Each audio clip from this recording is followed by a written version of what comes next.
ഏഷ്യാനെറ്റാണ് അത്രേ ഈ പ്രചാരവേല തുടങ്ങി വെച്ചത്. ഇങ്ങനെ ഒരു പച്ചക്കള്ളം ബോധപൂർവം പ്രചരിപ്പിച്ച ഏതെങ്കിലും ഒരു മാധ്യമ പ്രവർത്തകന്റെ പേരിൽ ഏഷ്യാനെറ്റ് നടപടിയെടുത്തു എന്ന് നിങ്ങൾ കേട്ടോ? കേൾക്കില്ല. എന്തുകൊണ്ടാണ്? അതൊരു മാധ്യമ പ്രവർത്തകന് പറ്റിയ തെറ്റല്ല, അതൊരു കയ്യബദ്ധമല്ല, ഒരു പിശക് സംഭവിച്ചു പോയതല്ല. പിന്നെയോ ഹൃദയശൂന്യമായ സംഘപരിവാർ രാഷ്ട്രീയം ബോധപൂർവം കൂടിയാലോചിച്ച് തയ്യാറാക്കിയ കേരള വിരുദ്ധ പദ്ധതിയുടെ ഭാഗമായ ഒരു പ്രചാരവേലയാണത്. അതാണ്. എങ്ങനെ കളവ് പറയണം, എങ്ങനെ നുണ സൃഷ്ടിച്ചെടുക്കണം. കേരളത്തിലെ പ്രമുഖ മാധ്യമങ്ങളിൽ പലതും ഇപ്പോൾ നുണ ഫാക്ടറികളാണ്. ആ നുണകളുടെ പിന്നിൽ രാഷ്ട്രീയ ലക്ഷ്യമുണ്ട്. കേരളത്തെ തകർക്കുക എന്ന ഉദ്ദേശമുണ്ട്. തത്വാര കേരളത്തിലെ ഗവൺമെന്റിനെ ജനങ്ങളുടെ മുന്നിൽ വെറുക്കപ്പെട്ടവരാക്കി മാറ്റി തീർക്കുക എന്ന നിന്ദ്യമായ ലക്ഷ്യമുണ്ട്. അതുകൊണ്ട് പിടിക്കപ്പെടുമ്പോ ഒരു ലേഖകന്റെ പേരിൽ നടപടിയെടുക്കാൻ പറ്റില്ല. ഏഷ്യാനെറ്റിന് പറയാൻ പറ്റുമോ, ഇതാ ഞങ്ങളുടെ ഇന്ന റിപ്പോർട്ടർക്ക് പറ്റിയ ഒരു അബദ്ധമാണ്, അയാൾ അക്ഷരാഭ്യാസം ഇല്ലാത്തവനായി പോയി, എസ്റ്റിമേറ്റ് എന്ന് കേട്ടപ്പോ എക്സ്പെൻസ് എന്ന് തെറ്റിദ്ധരിച്ചു, അതുകൊണ്ട് മാപ്പാക്കണം, ഞങ്ങൾ ഇയാളെ സസ്പെൻഡ് ചെയ്തു. പറയാൻ പറ്റില്ല. കാരണം എന്താ? ഇതൊരു മാധ്യമ പ്രവർത്തകന്റെ കയ്യബദ്ധമല്ല, ഇത് വായിച്ചപ്പോ മനസ്സിലാവാതെ പോയതല്ല, ഇത് വിവരമില്ലാതെ ഏതെങ്കിലും ഒരു മാധ്യമ പ്രവർത്തകന് സംഭവിച്ചു പോയ പിശകല്ല. പിന്നെയോ മാധ്യമ മുതലാളിയുടെ നിർദ്ദേശപ്രകാരം, മുതലാളിയുടെ നിർദ്ദേശം എവിടുന്നുണ്ടായി? അതും ഒരു ഉൾവിളിയാലെ ഉണ്ടായതല്ല.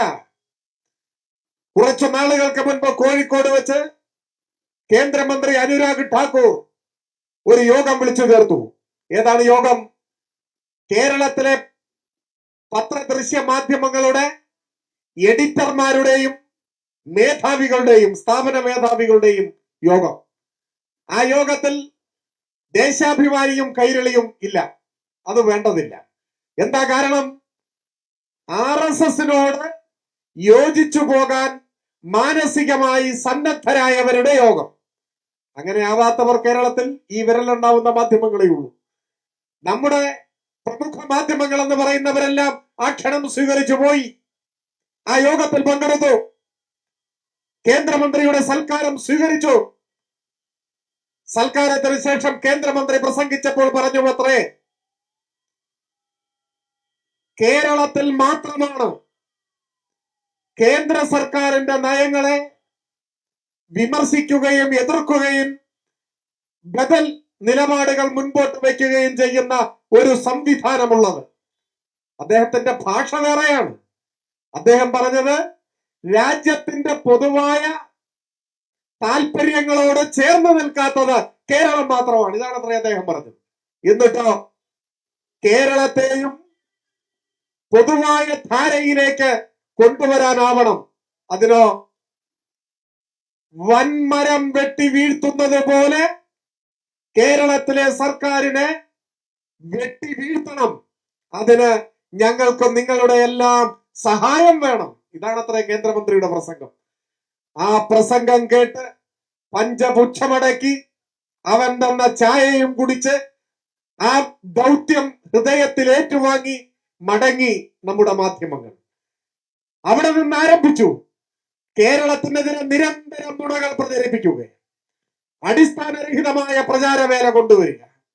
കേരളത്തിലെ ഗവൺമെന്റും ആ ഗവൺമെന്റിന് നേതൃത്വം കൊടുക്കുന്ന പാർട്ടി CPIM-ഉം ആ പാർട്ടിയുടെ മുഖ്യമന്ത്രി പിണറായിയും കേരളത്തിൽ ഏറ്റവും വെറുക്കപ്പെട്ടവരും വെറുക്കപ്പെട്ടതുമാക്കി മാറ്റുന്നതിന് ആവശ്യമായ ഹീനമായ പച്ച കള്ളങ്ങൾ നിരന്തരം പ്രചരിപ്പിക്കുക. ഏറ്റവും നല്ല കള്ളം പ്രചരിപ്പിക്കുന്നവരെ കേന്ദ്രം വേണ്ട വിധത്തിൽ പ്രോത്സാഹിപ്പിക്കും. ആ പ്രോത്സാഹനം ഏറ്റുവാങ്ങി വീണ്ടും ആ പ്രചാരവേല തുടരും. അങ്ങനെ രൂപപ്പെടുത്തിയെടുത്തൊരു കള്ളമാണ് എന്ത്? സാമാന്യ മനസാക്ഷിയുള്ള ഒരാൾ ഇങ്ങനെ ഒരു പ്രചാരവേല കേൾക്കുമ്പോ വല്ലാതെ രോഷാകുലരാവില്ലേ? നമ്മുടെ സഖാക്കൾ പോലും, ഏത് നീതിബോധമുള്ള മനുഷ്യനും പൊട്ടിത്തെറിച്ചു പോവില്ലേ? ഈ ദുരന്തത്തിന്റെ പശ്ചാത്തലത്തിൽ കേരളത്തിലെ ഗവൺമെന്റ് എന്തോ ഒരു നീചമായ തട്ടിപ്പ് നടത്തി, കള്ളക്കണക്ക് തയ്യാറാക്കി പൈസ അടിച്ചു മാറ്റാൻ ശ്രമിച്ചു. ഇതല്ലേ കൊടുത്ത വിവരം? എന്താ സ്ഥിതി? ഇത്തരം കാര്യങ്ങളുടെ ബാലപാഠം അറിയുന്നവർ ഉന്നയിക്കുന്ന ഒരു ആരോപണമാണോ ഇത്? ഒരിടത്ത് ദുരന്തമുണ്ടായാൽ ഇഷ്ടം പോലെ എസ്റ്റിമേറ്റ് കൊടുക്കാൻ പറ്റില്ല. അതിന് നിയമമുണ്ട്, മാനദണ്ഡമുണ്ട്. മാനദണ്ഡപ്രകാരമേ കൊടുക്കാൻ പറ്റൂ. ആ മാനദണ്ഡം കേന്ദ്ര മാനദണ്ഡമാണ്. അതാണ് ഇവിടെ പറഞ്ഞത്. ഒരു വീട് പോയാൽ 1,4 ലക്ഷം, 1,30,000 രൂപയാണ് നഷ്ടം എഴുതാൻ പറ്റുക. 1,30,000 രൂപയ്ക്ക് ഏഷ്യാനെറ്റ് കേരളത്തിൽ വീട് വെച്ചു തരും. നരേന്ദ്രമോദി വീട് വെച്ചു തരും. 1,30,000 രൂപയുടെ വീട് കേരളത്തിൽ ആർക്കെങ്കിലും കാണിച്ചു തരാൻ പറ്റുമോ? എന്നാൽ ഈ കേന്ദ്ര മാനദണ്ഡത്തെ നമുക്ക് പുച്ഛിക്കാനൊന്നും പറ്റില്ല. അങ്ങനെ കുറ്റപ്പറയുന്നില്ല. കാരണം എന്താണ്? ഉത്തർപ്രദേശിലെ വീട് അങ്ങനെയാണ്, മധ്യപ്രദേശിലെ വീട് അങ്ങനെയാണ്. 1,30,000 ഒക്കെ മതിപ്പ് ചെലവ് വരുന്ന കൊച്ചു കൊച്ചു കൂരകളിൽ ദുരിതം അനുഭവിക്കാൻ നിയോഗിക്കപ്പെട്ട നിർഭാഗ്യവാന്മാരും നിർഭാഗ്യവതികളുമായ മനുഷ്യരാണ് നമ്മുടെ രാജ്യത്തിന്റെ പല ഭാഗങ്ങളിലും ഉള്ളത്. ഇതൊക്കെ കണ്ടാണ് മാനദണ്ഡം ഉണ്ടാക്കുന്നത്. എന്നാൽ കേരളത്തിൽ പറ്റുമോ? കേരളത്തിൽ ഇപ്പോ ലൈഫിൽ തന്നെ നമ്മൾ 4 ലക്ഷം കൊടുക്കുന്നു. 4 ലക്ഷം കൊണ്ട് വീടുണ്ടാക്കാൻ പറ്റുമോ? ഇല്ല. അത് അറിയാഞ്ഞിട്ടല്ല, പിന്നെന്താണ്? നമ്മളെ കയ്യിൽ കാശില്ല. അപ്പൊ ഉള്ളത് വെച്ച് പരമാവധി കൊടുക്കുന്നു. ഈ 4 ലക്ഷം വാങ്ങി കുറച്ച് പൈസ സ്വന്തം കണ്ടെത്തിയിട്ടൊക്കെ അല്ലേ നമ്മുടെ നാട്ടിൽ ആളുകൾ വീട് വെക്കുന്നത്. പക്ഷെ വീട് പോയാൽ കണക്കെഴുതാൻ പറ്റില്ല. 1,30,000 എഴുതാൻ പറ്റും. എന്നാൽ വേറെ ചില കാര്യങ്ങൾക്ക് കുറച്ച് കൂടുതൽ എഴുതാൻ പറ്റും. അപ്പൊ ഈ കണക്ക് എങ്ങനെയാണ് തയ്യാറാക്കുക? നിയമാനുസൃതം ഒറ്റ വാക്കിൽ എഴുതാൻ പറ്റാവുന്ന ഹെഡുകളിൽ പരമാവധി എഴുതി സമർപ്പിക്കും. അങ്ങനെ സമർപ്പിച്ചാലോ ഒരു 10,000 കോടിയുടെ നഷ്ടം അതൊക്കെ പരിശോധിച്ച് നിങ്ങൾക്ക് ദുരിതാശ്വാസം ഒരു 100 രൂപ. ഇതാണ് രീതി. അപ്പൊ എത്ര കൊടുത്താലും ഇങ്ങോട്ട് കിട്ടുന്നത് സംഭവിച്ച ദുരന്തവുമായി യാതൊരു ബന്ധവുമില്ലാത്ത തുച്ഛമായ തുക. യഥാർത്ഥത്തിൽ മലയാളിയോട്, തങ്ങളുടെ വായനക്കാരോട്, പ്രേക്ഷകരോട് ഒരല്പമെങ്കിലും താല്പര്യമുണ്ടെങ്കിൽ നമ്മുടെ മാധ്യമങ്ങൾ ഇടതുപക്ഷ സർക്കാരിനെ വിമർശിച്ചോട്ടെ, എത്ര വേണമെങ്കിലും വിമർശിച്ചോട്ടെ. LDF ഗവൺമെന്റിനെ വിമർശിക്കാൻ പാടില്ല എന്ന് നമ്മൾ ആരും പറഞ്ഞിട്ടില്ല. മുഖ്യമന്ത്രിയെ വിമർശിക്കരുത് ആരെങ്കിലും പറഞ്ഞു? വിമർശിക്കണം. ഗവൺമെന്റിനെ, മുഖ്യമന്ത്രിയെ, മന്ത്രിമാരെ, ഉദ്യോഗസ്ഥ സംവിധാനത്തെ, പാർട്ടിയെ, പാർട്ടി നേതൃത്വത്തെ എല്ലാം വിമർശിക്കണം. നമ്മൾ തന്നെ വിമർശിക്കുന്നില്ലേ? നമ്മുടെ സമ്മേളനങ്ങളിൽ, നമ്മുടെ കമ്മിറ്റികളിൽ നാം ശക്തമായ വിമർശനം ഉയർത്തുന്നില്ലേ? ആ വിമർശനവും സ്വയം വിമർശനവും ചേരുന്നതാണ് കമ്മ്യൂണിസ്റ്റ് രാഷ്ട്രീയ പ്രവർത്തനം. വിമർശനങ്ങളോട് ആർക്കും അസഹിഷ്ണുതയില്ല. CPIM-നോടും LDF ഗവൺമെന്റിനോടുമുള്ള വിരോധം കേരളത്തോടും മലയാളികളോടുമുള്ള പകയായി മാറുന്നത് എങ്ങനെ? അതാണിപ്പോ നാം അനുഭവിക്കുന്നത്. പാർട്ടിയോടുള്ള വിരോധം ഗവൺമെന്റിനോടും, അതും കഴിഞ്ഞ് കേരളീയ സമൂഹത്തോടാകെയുള്ള പകയായി മാറുന്നു. കേരളത്തിന്റെ ഒരു നേട്ടമുണ്ടായാൽ, കേരളത്തിന് ഒരു വിജയമുണ്ടായാൽ, ദേശാതിർത്തികൾക്കപ്പുറത്ത് കേരളത്തിന് ഒരു അംഗീകാരമുണ്ടായാൽ അതിൽ മനോവിഷമം, ആ വാർത്ത മൂടി വയ്ക്കുക. കേരളത്തിൽ എന്തെങ്കിലും ഒരു ചെറിയ ക്ഷീണമുണ്ടായാലോ അതിൽ മതിമറന്ന് ആഘോഷിക്കുക. ഇപ്പൊ കുറച്ച് സമീപകാല ദുരന്താനുഭവങ്ങൾ നമ്മുടെ മുന്നിലുണ്ട്. അധ്യക്ഷ പ്രസംഗത്തിൽ ചില കാര്യങ്ങൾ സൂചിപ്പിച്ചു. ആ ദുരന്തങ്ങൾ ഉണ്ടായപ്പോ നമ്മുടെ നാട്ടിലെ മാധ്യമങ്ങൾ ഉള്ളിൽ ആഹ്ലാദിച്ചുവോ എന്ന് ആരെങ്കിലും സംശയിച്ചാൽ കുറ്റപ്പെടുത്താനാവില്ല. കേരളം ഏത് വിധേനയും തുലഞ്ഞു പോകണം എന്ന ആഗ്രഹം ഒരു വിഭാഗം മാധ്യമങ്ങളെ ബാധിച്ചിരിക്കുകയാണ്. ഓഖിയെ കുറിച്ച് ഇവിടെ പറഞ്ഞു. ആ ദുരന്തത്തിന്റെ പേരിൽ കേരളത്തിലെ ഗവൺമെന്റിനെ പ്രതിക്കൂട്ടിൽ നിർത്താൻ പറ്റുമോ എന്ന് മാധ്യമങ്ങൾ ശ്രമിച്ചു നോക്കി. എന്തായിരുന്നു പ്രചരണം? കേന്ദ്രം മുന്നറിയിപ്പ് നൽകിയിട്ടും മുൻകരുതൽ നടപടികൾ സ്വീകരിച്ചില്ല. ആ പ്രചരണത്തിന് ഏറ്റവും ആദ്യം നേതൃത്വം നൽകിയത് മനോരമയായിരുന്നു. അത് മറ്റു മാധ്യമങ്ങളും ഏറ്റുപിടിച്ചു. കുറച്ചുനാൾ ഇടതുപക്ഷ വിരുദ്ധ പ്രചാരവേലയുടെ മുഖം അതായിരുന്നു. എന്നാൽ പിന്നീട് ഇന്ത്യൻ പാർലമെന്റിൽ കേന്ദ്രമന്ത്രി രാജ്നാഥ് സിംഗിന് തന്നെ വീഴ്ച പറ്റിയത് IMDക്കാണ്, കേന്ദ്രത്തിനാണ്, കൃത്യസമയത്ത് നിയമാനുസൃതമുള്ള മുന്നറിയിപ്പ് നൽകാൻ സാധിച്ചില്ല എന്ന കാര്യം സമ്മതിക്കേണ്ടി വന്നു. 2018 പ്രളയമുണ്ടായി, നൂറ്റാണ്ടിലെ ഏറ്റവും വലിയ പ്രളയം. വലിയ പ്രതിസന്ധിയിലൂടെ കേരളം കടന്നു പോകേണ്ടി വന്നു. എന്തായിരുന്നു പ്രചാരവേല? പ്രമുഖ മാധ്യമങ്ങളുടെ നേതൃത്വത്തിൽ മണിയാശാൻ ഡാം തുറന്നുവിട്ടു എന്നൊരു കഥ കേരളത്തിൽ പ്രചരിപ്പിച്ചില്ലേ? അത് പറഞ്ഞും പാടിയും മണിയാശാനെ ഒരു ക്രൂരനാക്കി, അദ്ദേഹം എന്തോ വലിയ ദേഷ്യം കൊണ്ട് പോയി ഓരോ ഡാമും അങ്ങ് തുറന്നു എന്ന നിലയിലായി ഒരു പൊതുബോധം കേരളത്തിൽ വികസിപ്പിച്ചെടുത്തു. തുറക്കാൻ ഷട്ടറില്ലാത്ത അണക്കെട്ട് പോലും തുറന്നു എന്ന കള്ളപ്രചാരം മലയാളിയുടെ സാമാന്യ ബോധത്തെ പരിഹസിച്ച കാലമായിരുന്നു. ഇപ്പോ വാർത്തകളിൽ നിങ്ങൾ വയനാട് ദുരന്തത്തിന്റെ പശ്ചാത്തലത്തിലെ വാർത്തകളിൽ നിങ്ങൾ ശ്രദ്ധിച്ചിട്ടുണ്ടാവും. എണ്ണിയാലൊടുങ്ങാത്ത മൃതദേഹങ്ങളും ശരീരഭാഗങ്ങളും ഒഴുകി വന്നത് ചാലിയാറിലൂടെയാണ്. അന്ന് പ്രളയത്തിന്റെ സമയത്തും ചാലിയാർ കരകവിഞ്ഞൊഴുകി. ചാലിയാറിന്റെ തീരത്തുള്ള പട്ടണമാണ് നിലമ്പൂർ. എന്റെ നാടവിടെയാണ്. ആ പട്ടണമാകെ വെള്ളത്തിൽ മുങ്ങിപ്പോയി. 200 കെട്ടിടങ്ങൾ പോലും വെള്ളത്തിനടിയിലായി. ഞാൻ ഇപ്പോൾ അത് സൂചിപ്പിക്കാൻ കാരണം, ലോകത്തിൽ ഏത് അണക്കെട്ട് തുറന്നാലും ചാലിയാറിനെ ബാധിക്കില്ല. കാരണം ചാലിയാറിൽ അണക്കെട്ടേ ഇല്ല. അണക്കെട്ടില്ലാത്ത ചാലിയാറും പരിസര പ്രദേശങ്ങളും വെള്ളത്തിൽ മുങ്ങി വലിയ ദുരന്തമുണ്ടായി. കേരളത്തിലെമ്പാടും മഴക്കെടുതിയുണ്ടായി. പക്ഷെ ഡാം തുറന്നു വിട്ടത് കൊണ്ടാണ് എന്ന പ്രചാരവേല ഒരു വിഭാഗം മാധ്യമങ്ങൾ അന്ന് നടത്തി.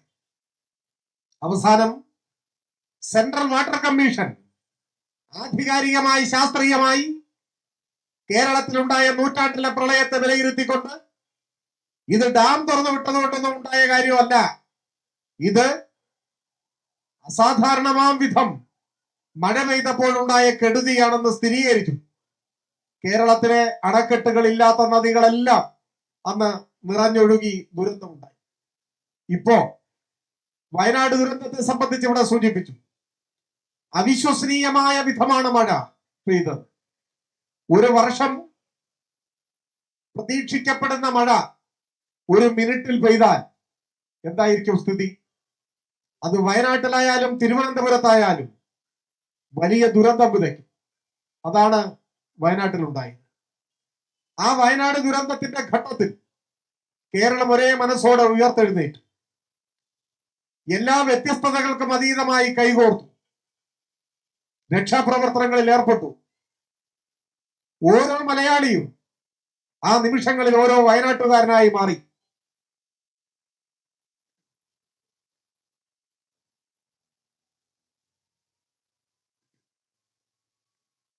തന്നാൽ കഴിയുന്നത് ദുരിതാശ്വാസ നിധിയിലേക്ക് സംഭാവന നൽകി. മുഖ്യമന്ത്രിയുടെ ദുരിതാശ്വാസ നിധിയിൽ ലോകമെമ്പാടുമുള്ള മലയാളികൾ തങ്ങളുടെ ഒരു പങ്കുകൂടി അതിലുണ്ടാവണം എന്നാഗ്രഹിച്ചു. ആ സമയത്ത് തന്നെ വിഷസർപ്പങ്ങൾ തലമുക്കി. മുഖ്യമന്ത്രിയുടെ ദുരിതാശ്വാസ നിധിയിലേക്ക് പണം നൽകുന്നവരെ നിരുത്സാഹപ്പെടുത്താനുള്ള പ്രചാരവേല സാമൂഹ്യ മാധ്യമങ്ങളിലൂടെ ആരംഭിച്ചു. സത്യത്തിൽ PM കെയർ പദ്ധതി മുഖ്യമന്ത്രിയുടെ ദുരിതാശ്വാസ നിധിയുമായി താരതമ്യപ്പെടുത്തിയാൽ മുഖ്യമന്ത്രിയുടെ ദുരിതാശ്വാസ നിധി സ്ഫടിക സമാനമായ സുതാര്യതയുള്ളതാണ് എന്ന് മനസ്സിലാക്കാനാവും. ഓഡിറ്റിംഗിന് വിധേയമാണ്, വിവരാവകാശ നിയമത്തിന്റെ പരിധിയിൽ വരുന്നതാണ്.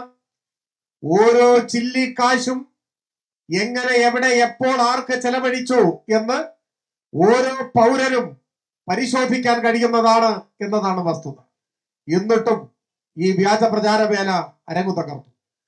പക്ഷെ മലയാളി ആ ചതിക്കുഴിയിൽ വീണില്ല, അതിനെ ധീരമായി നേരിട്ടു. 100 കണക്കിന് കോടി രൂപ ദുരിതാശ്വാസ നിധിയിലേക്ക് ഒഴുകിയെത്തി. ഇതിനിടയിൽ ഇവിടെ സൂചിപ്പിച്ചതുപോലെ പ്രധാനമന്ത്രി വന്നു. അദ്ദേഹം ദുരന്ത ഭൂമിയിൽ ആ കെടുതിയുടെ ആഴം നേരിട്ട് തന്നെ മനസ്സിലാക്കി. മലയാളികളാകെ, വയനാട്ടിലെ ബാധിത പ്രദേശത്തെ ജനങ്ങളാകെ പ്രതീക്ഷയോടെ ഇപ്പോഴും കാത്തിരിക്കുകയാണ്. 2 മാസം പിന്നിട്ടു. 1 രൂപ കേരളത്തിന് സഹായമായി അനുവദിക്കപ്പെട്ടിട്ടില്ല. വയനാട് ദുരന്തത്തിന് ശേഷം നമ്മുടെ രാജ്യത്തിന്റെ ചില ഭാഗങ്ങളിൽ പ്രകൃതിക്ഷോഭങ്ങൾ ഉണ്ടായി. ത്രിപുരയിലും മധ്യപ്രദേശിലും മറ്റും. അവിടങ്ങളിലെ പ്രകൃതിക്ഷോഭത്തിൽ ബാധിക്കപ്പെട്ടവരെ സഹായിക്കാൻ ആദ്യഘട്ടം എന്ന നിലയിൽ കേന്ദ്ര സർക്കാർ തയ്യാറായി, പണം കൊടുത്തു. വയനാടിലുണ്ടായ ദുരന്തം മറ്റെല്ലാ ദുരന്തങ്ങളെക്കാൾ മേലെ കൂടുതൽ ആഘാതമുള്ള ദുരന്തമായിരുന്നു. നമുക്കൊരു രൂപ പോലും കിട്ടിയില്ല. എന്നിട്ടും പ്രധാനമന്ത്രിയെയോ കേന്ദ്ര സർക്കാരിനെയോ അതിരുവിട്ട് വിമർശിക്കാൻ നമ്മൾ തയ്യാറായിട്ടില്ല. കാരണം കിട്ടും എന്ന പ്രതീക്ഷയിൽ ഇപ്പോഴും കേരളം കാത്തിരിക്കുകയാണ്. എങ്ങനെ കിട്ടാതിരിക്കും? അത്രമേൽ ഹൃദയശൂന്യനാണോ കേന്ദ്ര ഗവൺമെന്റ്, പ്രധാനമന്ത്രി? നമുക്ക് കാത്തിരിക്കാം. ഈ ഏതൊരു മനുഷ്യന്റെയും ഹൃദയം തകർക്കുന്ന മഹാദുരന്തത്തെ നേരിട്ട് കണ്ട പ്രധാനമന്ത്രി ഒരു മനുഷ്യനാണെങ്കിൽ വയനാടിനെ സഹായിച്ചേ തീരൂ. അപ്പൊ സഹായം കിട്ടും എന്ന് തന്നെയാണ് നമ്മൾ പ്രതീക്ഷിക്കുന്നത്. ആ പ്രതീക്ഷാപൂർവം കാത്തിരിക്കുന്നു. അപ്പോ നിയമാനുസൃതമുള്ള മെമ്മോറാണ്ടം നൽകുകയാണ്. അതാണ് ഇവിടെ പരാമർശിക്കപ്പെട്ടത്. ഈ വാർത്ത, ഈ വ്യാജ വാർത്ത, മലയാളികളെ തെറ്റിദ്ധരിപ്പിക്കാൻ ഉദ്ദേശിച്ചുള്ള വാർത്ത പടച്ചുവിട്ട മാധ്യമങ്ങൾ ഒരുപക്ഷെ മലയാള മാധ്യമ പ്രവർത്തനത്തിന്റെ ചരിത്രത്തിലെ മാപ്പർഹിക്കാത്ത ഏറ്റവും ഹീനമായ കുറ്റകൃത്യത്തിലാണ് ഏർപ്പെട്ടിട്ടുള്ളത്. ഒരു നാട് ഉറ്റവരെയും ഉടയവരെയും നഷ്ടപ്പെട്ടതിന്റെ വേദന ഉള്ളിലൊതുക്കി അതിജീവനത്തിന്റെ പാതയിലൂടെ പിച്ചവെച്ച് മുൻപോട്ട് പോകാൻ ശ്രമിക്കുമ്പോ തകർന്നടിഞ്ഞ വയനാടിനെ പുനഃസൃഷ്ടിക്കാനുള്ള കൂട്ടായ പരിശ്രമങ്ങൾ മുൻപോട്ട് പോകുമ്പോ വിശദമായ അപേക്ഷ നിയമാനുസൃതം തയ്യാറാക്കി കേന്ദ്ര ഗവൺമെന്റിന് സമർപ്പിച്ച് കേന്ദ്ര സഹായത്തിന് വേണ്ടി കാത്തിരിക്കുന്നു. ആ സമയത്താണ് ഈ വാർത്ത വരുന്നത്. പത്രപ്രവർത്തനം എന്ന് പറഞ്ഞാൽ പിശക് പറ്റാം, അബദ്ധം പറ്റാം, അതൊക്കെ സ്വാഭാവികമാണ്. അങ്ങനെ സംഭവിച്ചു പോയാൽ അത് തിരുത്തിയാൽ മതിയാകും, തിരുത്തൽ നടപടി സ്വീകരിച്ചാൽ മതിയാകും. എന്നാൽ എസ്റ്റിമേറ്റിനെ എക്സ്പെൻഡിച്ചറായി പച്ച കള്ളം പറഞ്ഞ് ചിലവഴിക്കപ്പെട്ട തുകയുടെ കണക്ക് എന്ന് പറഞ്ഞ് അവതരിപ്പിച്ച ആ പച്ചക്കള്ളം പറഞ്ഞ ഏതെങ്കിലും ഒരു മാധ്യമ പ്രവർത്തകന്റെ പേരിൽ മാധ്യമ സ്ഥാപനം നടപടിയെടുത്തതായി നിങ്ങൾ ആരെങ്കിലും കേട്ടോ?